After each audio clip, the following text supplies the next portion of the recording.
Hey, hey folks, thanks for tuning in to the Math Podcast. I'm your host, Mike Lafferty. Here's our cheesy musical intro.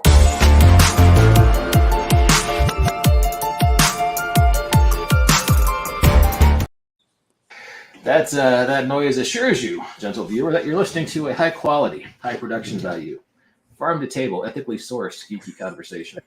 Artisanal, even. Artisanal.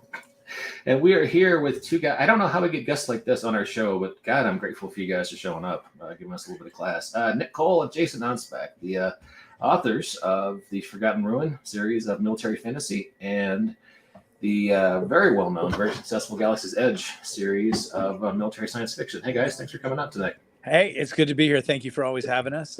We didn't realize this was a classy kind of joint that would let people like us in, but here we are, and you'll be hard-pressed to get rid of us. Yeah, I love Nightcrawler-themed podcasts, which I assume that's what BAMF is for, and I am ready to talk about our favorite German mutant. We are the number one Nightcrawler-themed podcast for like 20 years now, so uncontested. We just only the best. Specific. You mean the Jake Gyllenhaal movie, right? Not the X-Men comic. I wonder how many people went to that movie thinking, like, "Oh, finally a Nightcrawler movie." Walt, did you fall for that? No. Down below in the thing, everybody's saying, "Hey, it's Walt T and the Emperors." So nice. I hit him with the jockey. Nice. Yes. Well, then you were probably sorely disappointed by Jake Gyllenhaal's movie, if you went expecting brimstone and teleportation. I really needed there to be some fuzzy German guys, but there weren't. So that sounded strange. So let's switch topics and talk about Sergeant Thor, one of the fan favorite characters from the Forgotten Ruin series. And now he's got his own series of books, tinyurl.com/Sergeant or SGT Thor. And you guys funded ridiculously fast. Congratulations on that. Thank you. It was it was a labor of love. So Sparky was weighing in the comments saying, "How much do I have to pledge to get an undead character who repeatedly sets off traps and is immediately resurrected?" Sparky was watching the stream earlier. We just finished. We picked up a guy in DMZ in Call of Duty, and we could not convince him to not stop setting off traps. So finally, we just weaponized him and turned him into a human torpedo. That works. Knights of Barsoom says, but go ahead. Yeah, Thor is off and running.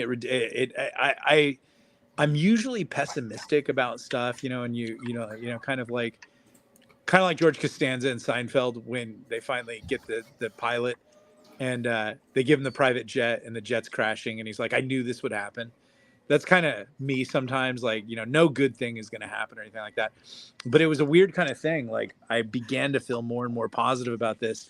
And then I read the copy that Jason had written for the Kickstarter. And there's just a line in there that said, imagine a Ranger version of Thor with an anti-material rifle. And I was like, that is going to be like chum in the water for people. And so far, so good. It's doing really well. We had some really cool, fantastic stretch goals, and I think people have really opted in for those. I'm excited about one in particular, but we haven't reached that one yet. Well, tell us about it. What are you excited about? Oh, what I'm excited about that one is it's called Requiem for the Fallen. And so part of the publishing contract that we've signed is there will be an anthology. And Monster Hunter himself, Larry Correia, will be appearing in that manthology. It is a manthology. It could be a manthology. This is a pretty testosterone male specific series. It's very a throwback to Ari Howard's Conan. It's the early feedback is like, wow, you guys really went there. And I'm like, yep, we unashamedly went there. We took a modern U.S. Army Ranger and just turned him into Conan, and of course gave him an anti-material rifle, which is called the Barrett lovingly. A lot of people get upset when it's called the sniper rifle. It's actually a rifle that you use to shoot down helicopters or shoot through bunkers or take out light-skinned armored vehicles. It's really a fantastic weapon. I have a friend that actually owns one in civilian life, and he's very pleased with it, and he will never sell it to me. That's okay. I can't own it where I live, legally, but I'm not going to say that it's not buried in the concrete below my porch. But it's a really cool series, and it is an anthology. And so when we get to the anthology, we'll have various writers there. One of those will be Larry Correa, and he's an outstanding guy. Yeah, he is an on par excellence writer, and as a human being, he's an exceptional person. And so it's always like, if you can get him involved in anything you're doing, good times are going to be had. And his writing is just pure fun, beautifully crafted. Check out the Monster Hunter series. His Sword of the Black, not Sword of the Black Coast, Black Sword series is really, really, really cool. Many other things, but he'll be in the anthology. And one of the stretch goals in the anthology is something we call Requiem for the Fallen. And so if you support the Kickstarter, you're going to be able to give us your favorite D&D character, or your name is an anagram, or your name, as long as it's not Rippin' Six-Pack 69. And we will have Sergeant Thor kill you in a massive battle royale for the anthology. So you'll go down in bloodthirsty history. We'll make sure you give a good account of yourself. You won't die. You won't die without some hits. You'll get some good rolls and saves and stuff like that. But you're going to get killed by our version of Conan. Yeah, I would say that you need to really back a high tier to draw blood, though. Let's just be honest. Yes. Yeah. Sweet. Hey, we got a question from a commenter. Greg Franz is asking, so is Requiem for Fallen the anthology? I think we answered that, right? It'll be in the anthology. So the anthology will come as the 5th book in the series, and then that novella of bloodshed and slaughter and mindless violence, kind of like the guy on Venture Brothers who was just a mindless Swedish murder machine. It'll be like that, and then that'll be in the anthology. If you've backed it, you get to be famous. All right, sweet.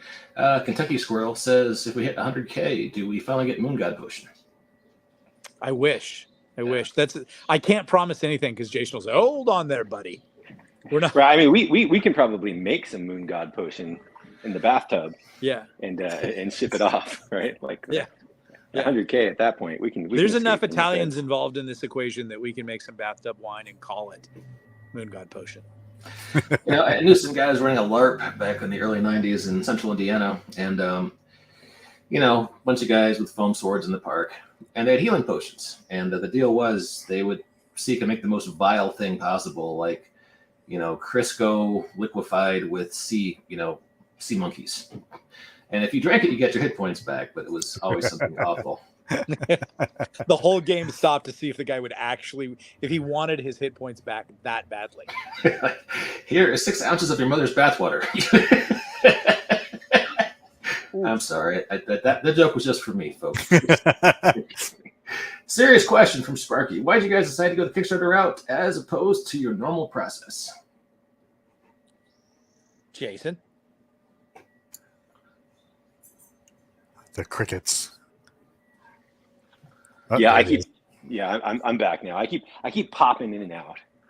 It's suburban Wi-Fi, and everybody coming home from work. Why did we go the Kickstarter route? Oh yeah, that's a great question. So we believe that Kickstarter has some different algorithms than Amazon, and we noticed this at our last Kickstarter, which Walt was involved with through Hazard Games for our Forgotten Ruin tabletop RPG.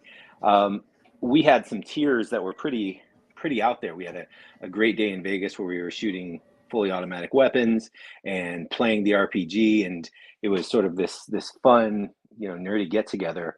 And we assumed that everybody who signed up for that tier was going to be a hardcore existing fan of Forgotten Ruin, what we do. What we found was these were people who had no idea who we were, no idea who Forgotten Ruin was.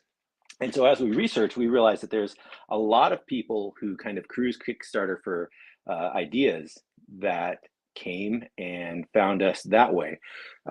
So we're launching it this way so that we can get Sergeant Thor in front of some different eyeballs than who would usually see it when it launches on Amazon, or when we send it to our own list, or go to our Galaxy's Edge insiders. That's the biggest thing. It's just another avenue to get people's attention. And on a note about that trip to Vegas, in sort of gaming terms, we challenged a rival adventuring group who ran a small Brazilian tavern to a meat eating contest, an endless meat eating contest, and we lost. Yeah, but there's no real loser in that one. Like I can still taste that pineapple. I still feel the meat sweats, and that was 6 months ago. The real treasure is the herbs we ate along the way. We need to talk about this art for a minute, and before we show like some of the art, Mike, I'll share my screen. Yeah, go for it. And No, not that screen. No, that's green. So you really gotta appreciate Mark Lee's art from Coffee and Perspective, and you can see the little sister cover right there. But like, can you talk about picking up Mark and like what the collaboration process was like for that? Because like I'm a huge fan of his art. I love his stuff. Yeah, he came through you. I mean, you would share me stuff. You're like, oh, this is cool, and I like this, and I would start looking at it. And you know, we liked the line art stuff and everything. We're like, but this will not work for a cover. We've had experience with that in the past. It doesn't translate. But then I dove into his stuff that he never shows, which is over on his website, which is odd. Like it's not part of Coffee and Perspective, and he does some really killer covers. And I was like, it feels like you're not pushing the covers hard, but you know, I mean, maybe there's a hard time for artists sometimes because they don't have the permission to share them, or you know, they're still waiting for it to come out. So that might, but we really got into his art. He did the Strange Company 2 cover, or no, Strange Company 3 cover. Well, we can't. That's one we can't share, and we liked that, and that was really cool. So we're like, okay, we're going with this very sword and sorcery pulp Frazetta look. Let's see if he's, you know, and so we put out our requirements and what we'd like to see, and he was game to try it. And the first cover is book 1, which I don't think you've shown yet, and that cover was so killer. Just unbelievable. Yeah, we're like, well, let's you know, we're gonna do a novella here. Let's do something a little more fantasy. And we threw him a curveball. We're like, hey, you know, we don't want to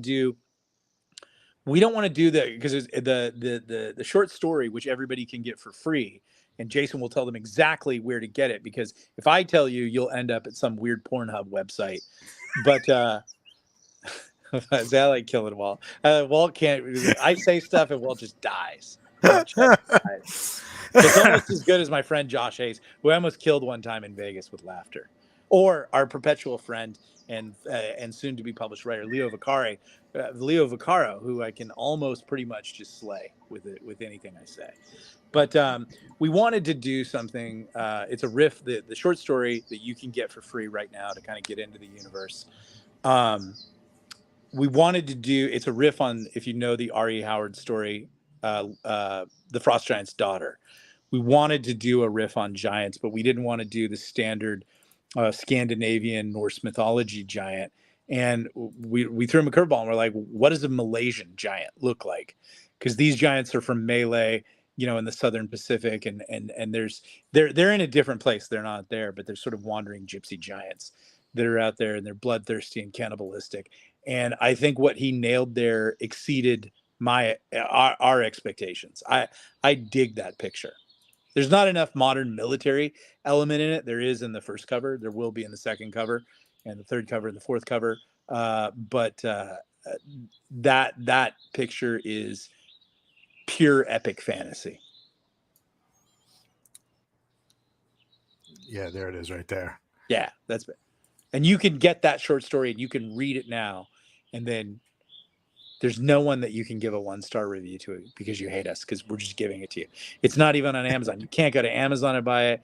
You can't go to Reddit and buy it. You can't go to a gas station bathroom and buy it. We will give it to you.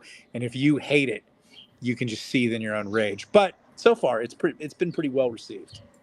So if they want this story, where do they go? Kickstarter. Oh, it's on Kickstarter. Okay, I thought it was on the Forgotten Ruin website. Yeah, Right. I would have blown it. I would have sent everybody to Kickstarter, and we know what that would happen. Chicks. Don't look up Kickstarter.com. Don't. All right. Hey, we had a question from David Losey I wanted to circle back to. He was asking if there's any kind of tabletop RPG tie-in for Sergeant Thor. Well, There will be. There will be, right? Like eventually Walt, yeah, there's the tie-in right there, the original. Eventually, Hazard Studios will be releasing some Sergeant Thor Look at additional that art. items. It's so beautiful. You got some Dean Spencer art in there, don't you? I don't. I love Dean. Dean's awesome. Dean's a good guy. Right. But, you know, Walt has to finish making his allotment of mud bricks without straw. And until that happens, Yeah. we'll see. Yes. Once our pyramid is high enough, we shall release him to his mortal fate. But the game, like that game, and obviously you could play the Sergeant Store stuff in there, and I'm sure we'll probably do a quick addendum to it, like, hey, here's some. But the difference, like, okay, the concept of Forgotten Ruin is: have you ever wondered what a 240 Bravo medium machine gun would do to an orc horde? And the answer is it would do what this book tells you, Forgotten Ruin, which is a bunch of rangers basically fighting an orc horde. It's very simple. We're not breaking, you know, we're not getting a Hugo or any kind of precious award from the New York Times. We just said, like, hey, let's throw America's premier killers against an orc horde and see what happens. And it turns out the orcs did pretty well. We had to give them like giants and trolls as like heavy tanks and some wizards and stuff like that. But the Rangers pretty much straight up murdered them time and time and time again. It's a pretty fun read. With Thor, who is part of the Ranger detachment, he's in the sniper section, and in fact, he's the team leader in the sniper section.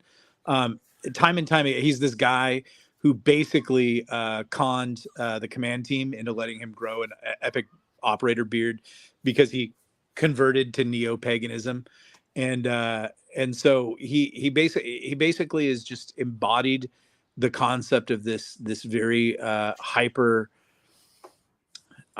edge kind of character who's seeking to push himself to the limits and has rejected sort of the modern conventions of society, very much like Conan. And in the Thor series, what we wanted to do was still have the modern warfare versus fantasy elements, which I think we've contrived. But then we also wanted to take it to 11. We wanted to go to epic. And where this came from, I think for me, and I think Jason and Walt had better Dungeons and Dragons gaming experiences than I did, where they actually got to do cool shit. I was a little kid. I was playing D&D, and there were all these like college level, you know, probably slightly autist math and science majors.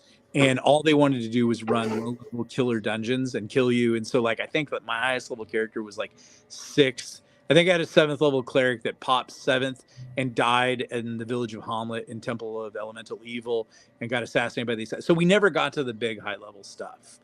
And what Thor is the modern military fantasy, but now dialed up to 11, where he's actually going up against demigods, mythical beings. His story is much more epic than the Ranger's story, which is much more Helm's Deep combat, you know, versus the Orc Horde and the Witch King. It's much more of a tactical sort of read and game. Thor is where you literally get to you know, go to the city of brass and fight the djinns in a big war. All right, cool. So Thor is treading the jeweled thrones of the earth and beneath his sandaled feet. 100%. I think we've even taken the lines like that and just lifted them and like reframed them because we so love R.E. Howard, love Conan, and we wanted more of that. And I think people want more of that, and people are starting to be able to do that. Yeah. Now I know there have been 1 or 2 Rangers who have mentioned, hey, maybe I'll go along with Thor when he decides to take off. Does Thor have a sidekick or 2 tagging along? You know with what? Adventures, he just faded. He after 10,000 years, because the Rangers go 10,000 years into Earth's future, and because of a nano plague, it's basically gone all D&D. And he figured himself 10,000 years past his ETS date and released himself on his own recognizance. Sergeant Major, who's fairly wily, catches up with him and basically tells him what the deal is. And so he's going on an extended scout on his own, is how the detachment looks at it. So I think he's the kind of guy that he's the kind of guy that goes offshore helicopter surfing south of Australia 3 hours out into the big waves to see if he can do it. He's that kind of guy. And so he does kind of like Tyrus Rex. in the Galaxy's Edge series, who is a loner, perpetual loner, begin to acquire people, because the guys like that have a tendency to acquire hirelings in D&D terms. And one of the first hirelings he acquires is a thief that's very much a combination of the thief in the Conan the movie, and Mako, who is such an awesome actor. He's possibly a ninja. He's a thief. He's definitely from the Eastern reaches, and he's got a lot of wisdom. He's got a good spirit, and he's kind of showing Thor the ropes, because Thor's basically been traveling across the ruin with the Rangers, and they've just been basically deployed in the field the entire time. Now on Thor's own, the first place he makes for is a city called the City of Thieves, and he's going to get involved back in civilization. And like any E6, on his day off, he looks like a total goofball and stands out. And so he's got to have somebody to show him the ropes in the streets of the City of Thieves. So Greg Franz in the comments has a question. He's excited to see what kind of magical powers Thor's bastard exhibits. I don't remember that happening yet in the stories. Did I miss something? I think in Violence of action at the end. In Violence of Action, it's implied that it has a relativistic force. It hits a little harder than it should. In the first book, I'll just throw a spoiler out there. He gets his element gets rushed by Scarecrow infantry, and as he slices through them, they begin to catch fire. So the ruin revealing is a concept that's all throughout. So some people, because of the nanoplague, when it started in our time, began to turn like lawyers into vampires, and gangbangers and Hajis into orcs, and newscasters into trolls. And there's a reason for that and things like that. But after 10,000 years, those people evolved into big tribes. Well, when people go forward in the ruin, there is, like psionics back in the day, where you had to roll 00 to see if you had psionics.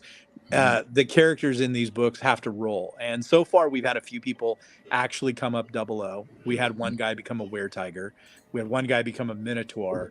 Thor didn't. Nothing happened to him. Talker, the hero of the series, he came up with psionics.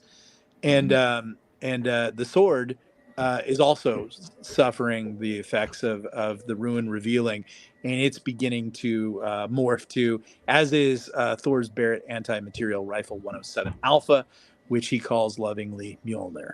Or most people don't know, that means the grinder. I thought that was interesting. I didn't know that either. Yeah. All right, so everyone, the ruin reveals, and it sounds like you mentioned, lawyers become vampires, newscasters become trolls. It kind of reflects something from inside you. Yeah. So what happens to multi-level marketing people, and why are they goblins? That's perfect. Why are they goblins? Because they were just calling to ask about your extended car warranty. There you go. Sweet. Well, you guys are off to a great start. You're funded at a very high level, and you got almost your whole run in front of you. So I'll be excited to see where this goes. We got a question about audiobook narrators in Twitter. Are we too early to talk about that at this point? No, we're cast. It's Christopher Ryan Grant who does all of the Forgotten Ruin audiobooks, also does Nick Strange Company, and narrates the Little Sister short story, which you get for backing the Kickstarter at any level. Right off the bat. All right, cool. Yeah, that's already in the can and ready to go. So you kind of start getting stuff pretty quickly. But CRG, as we like to call him in house, is he's our gem, and no one can have him. He's actually, he's so good. He's filling in for RC Bray on some of the series that RC Bray had to drop because of health. So that's how far he's come since we started working with him. I don't want to have to write him. Well, let me put it this way. I had to take a flight to where he lives, and I got a pumpkin, and it's hard to get a pumpkin at this time of year. And I put a knife through the pumpkin that I bought at Sur La Table, and I put a Post-it on there that said, "You, if you record anybody else's books." And I don't want to have to do that again. So, yeah, it's that Black Irish. Well, he knew the DA was going to let him out, so he might as well, right? Yeah. I mean, you can get away with anything. It's not like it's. Anyways, There's no Anyways, quitting this let's thing. just Once you're say- Galaxy's Edge. Yeah. He's locked in for us. But Yeah. no, he's, you know, like, it's funny. We find Christopher Ryan Grant, and audio is so powerful and huge now. The deal for this book series was made as an audio deal initially.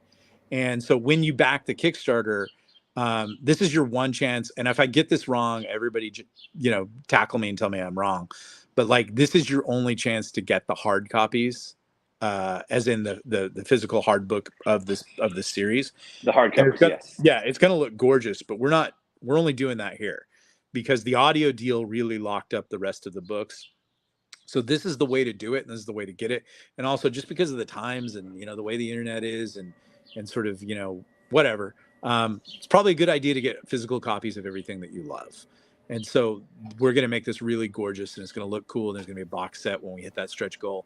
But we meet Christopher Ryan Grant over in the Strange Company series and Forgotten Ruin. And he really doesn't have he has like 2 or 3 credits. And Jason had listened to a biography and says, this guy's really good.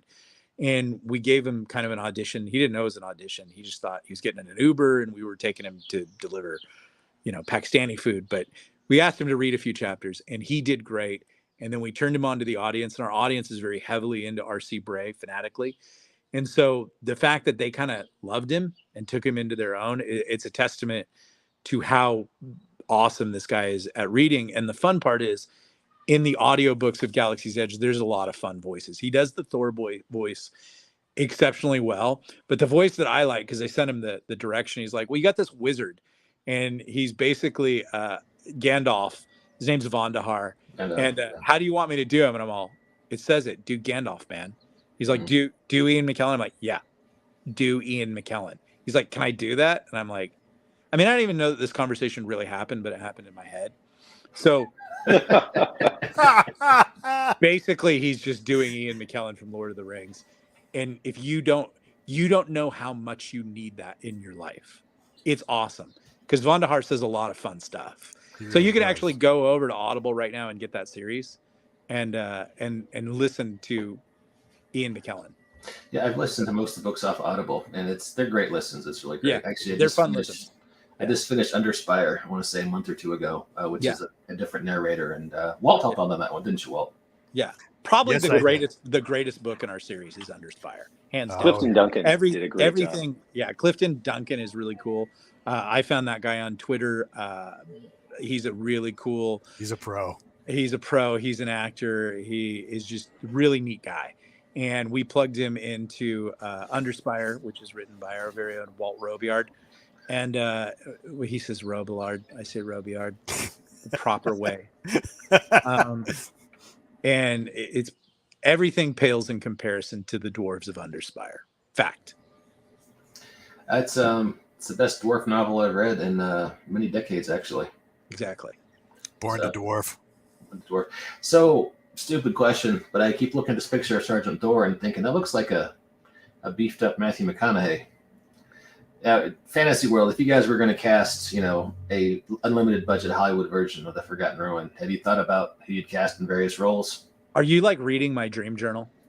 It's dark shit, man. It's dark. Because I know it is. But the part where I say I wish I could cut off Matthew McConaughey's skin and wear it around and do roles as I mean I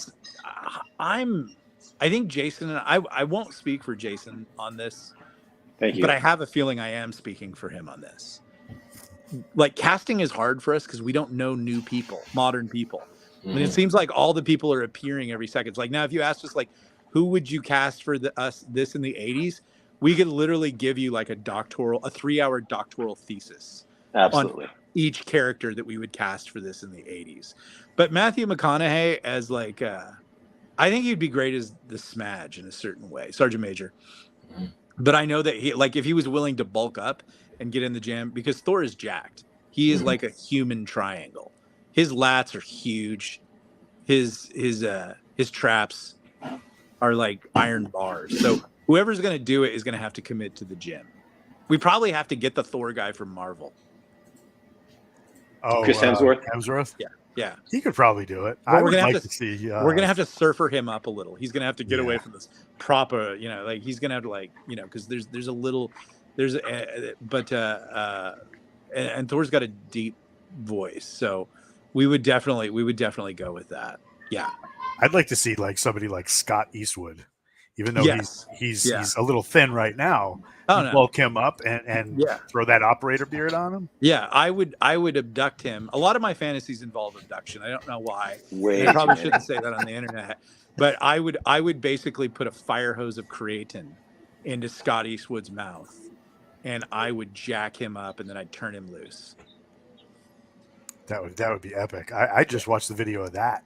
Yeah, that would be Alan the director's cut.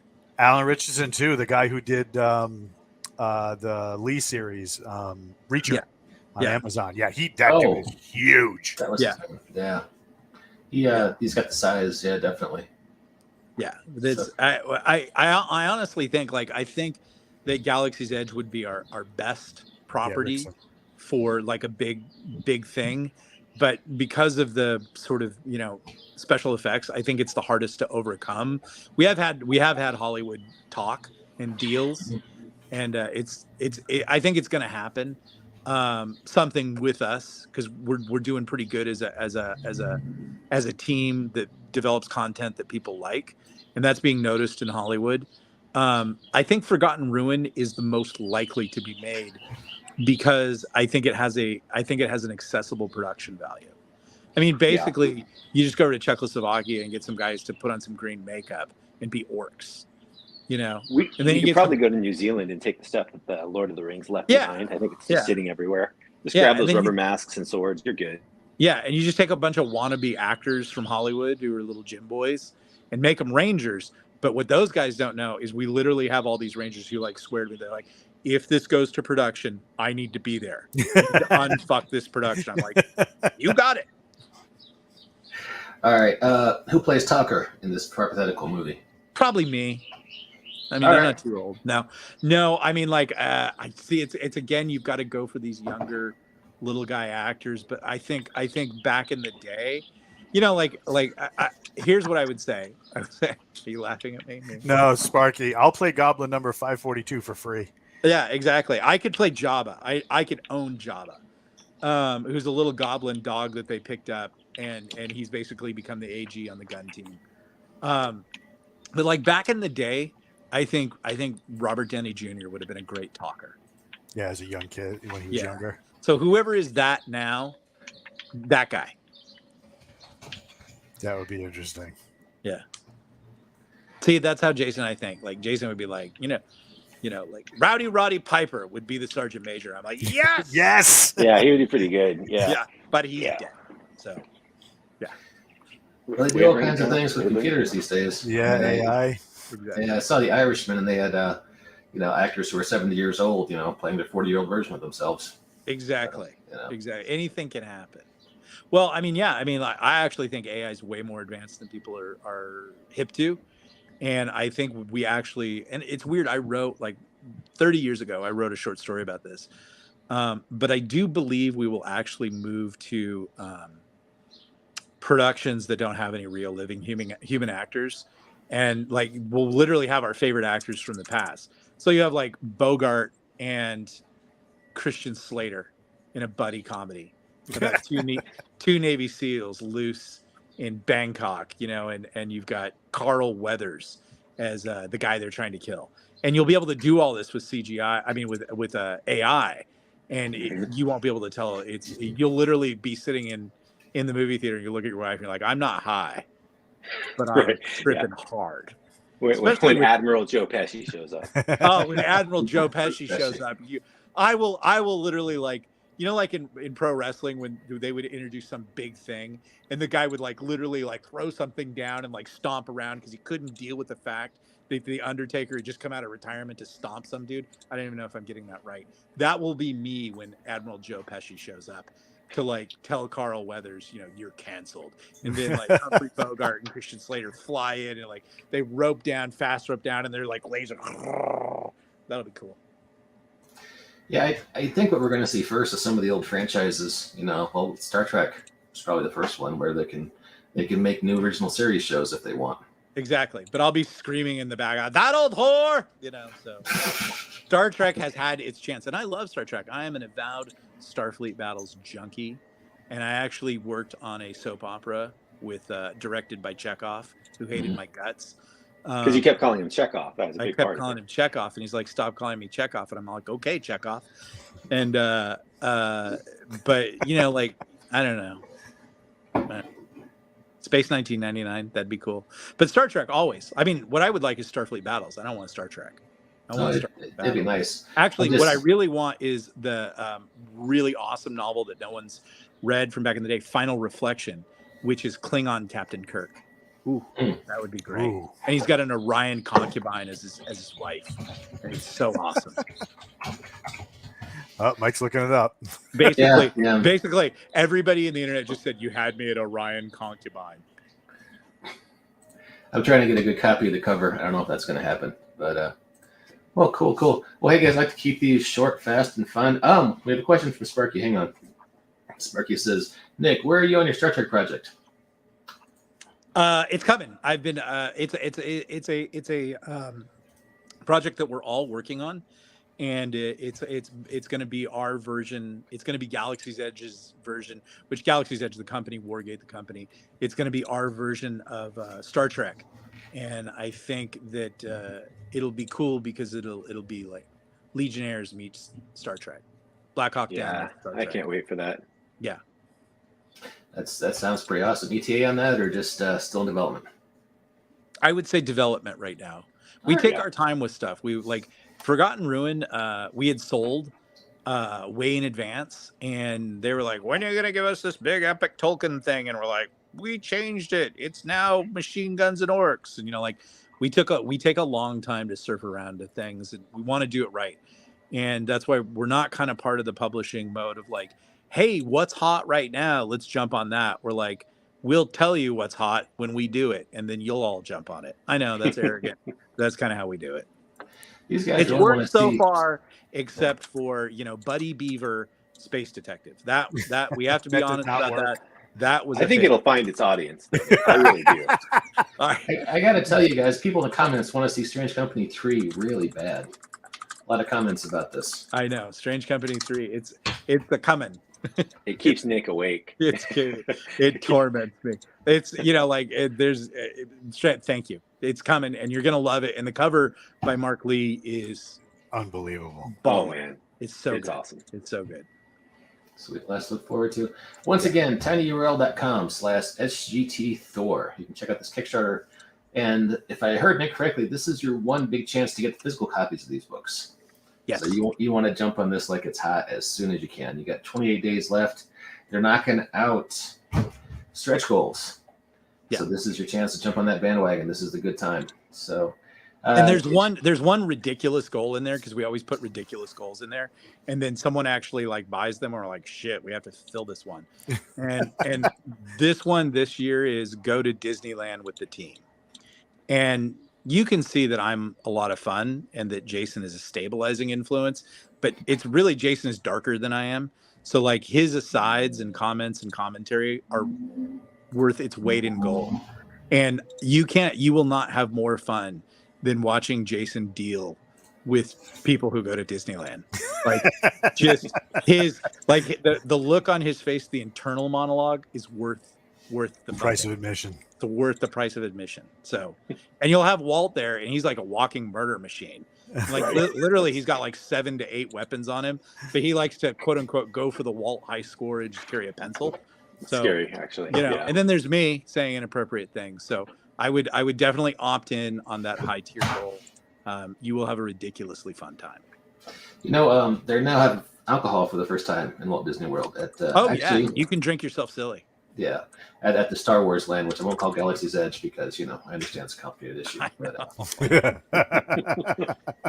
people say they ripped. I mean, like initially we were first, and they say that but like even sober people I know now, like one of the most sober, judicious people I know said, they're just ripping you off, like with the Mandalorian and stuff like that. And I'm like, that's kind of hard to believe, but when you look at it, it's kind of like, yeah, kind of, yeah. Yeah, like you feel like you could see it, right? They probably read it. I mean, I just can't believe it, but now I can see it. It's that we could do a whole show on that specific subject. I've got theories about how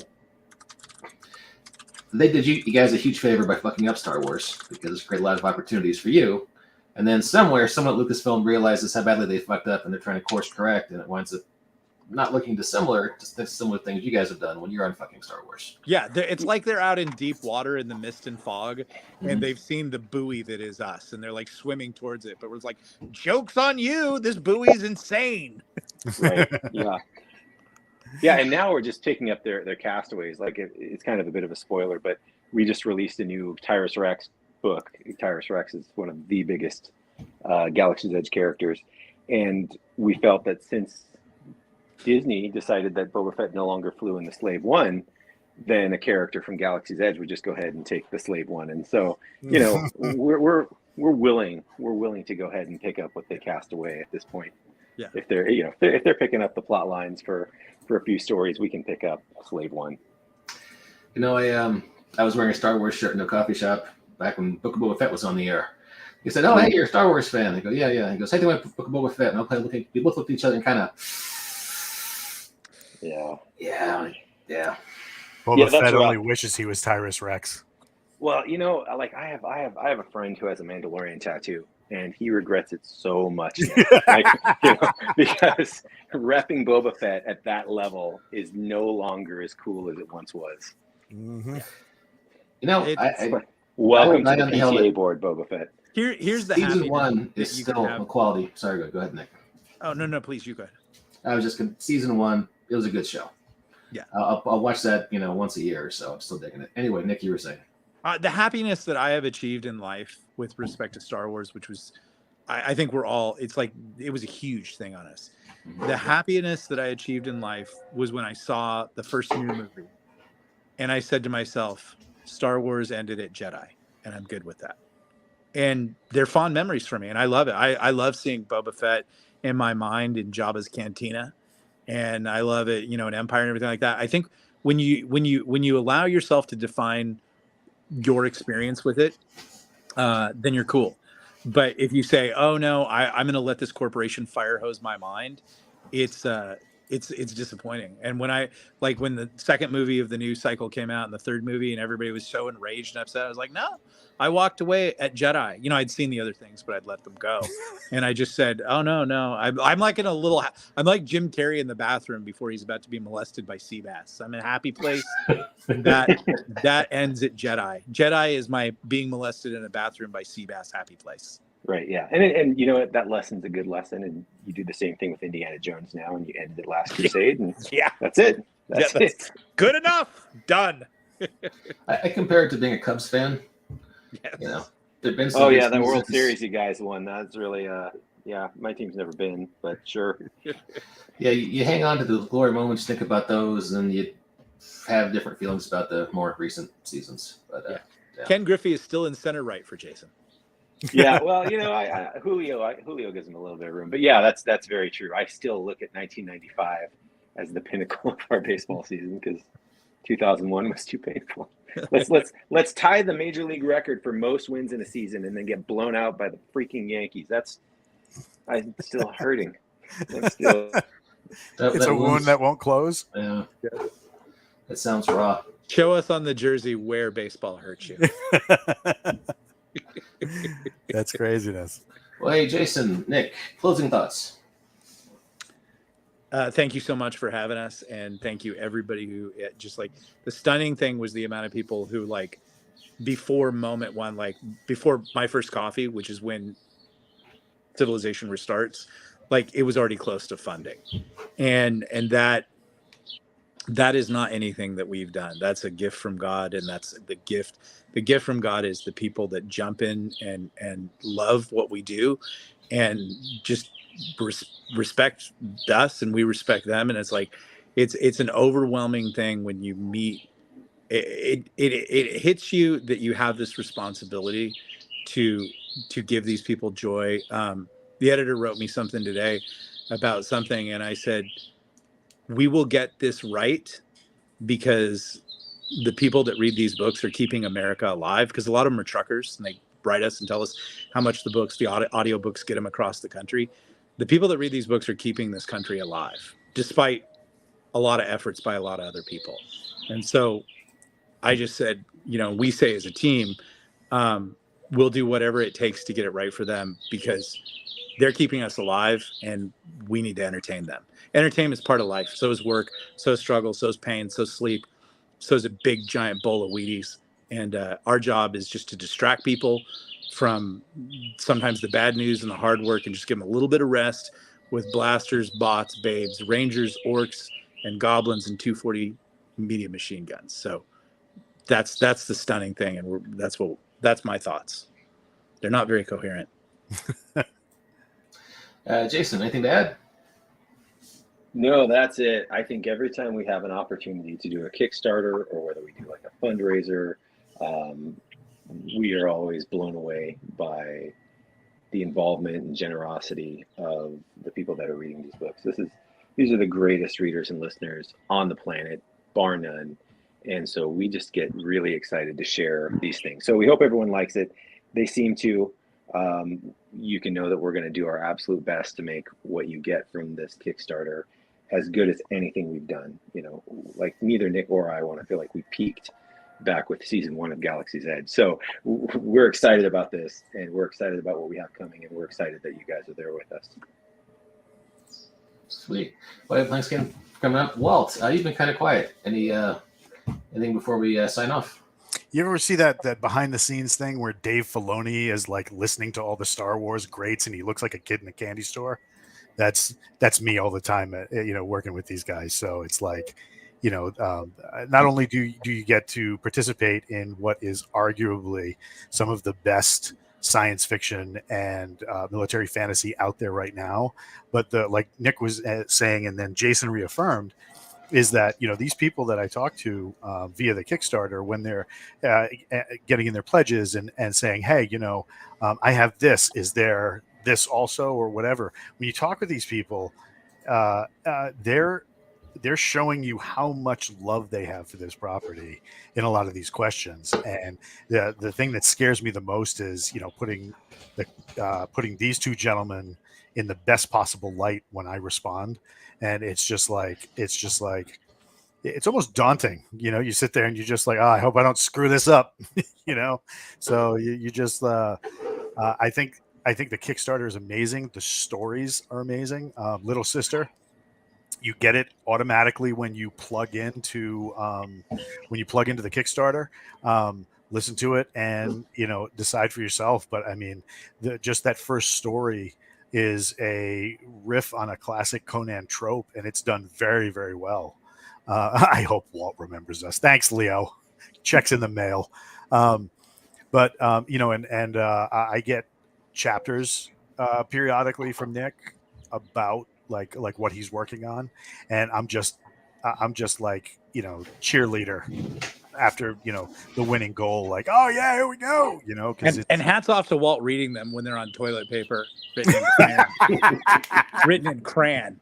But like the big GE community, like Walt and Sparky just typed in, it's like the GE books are an awesome gateway to knowing people. Really quick last anecdote: we had a widow jump into the fan club last week, and she said, I just want to let you know my husband passed.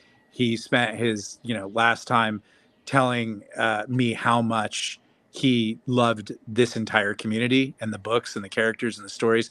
And she's like, he's been gone for a week now, and I just wanted you guys to know how much he loved this community.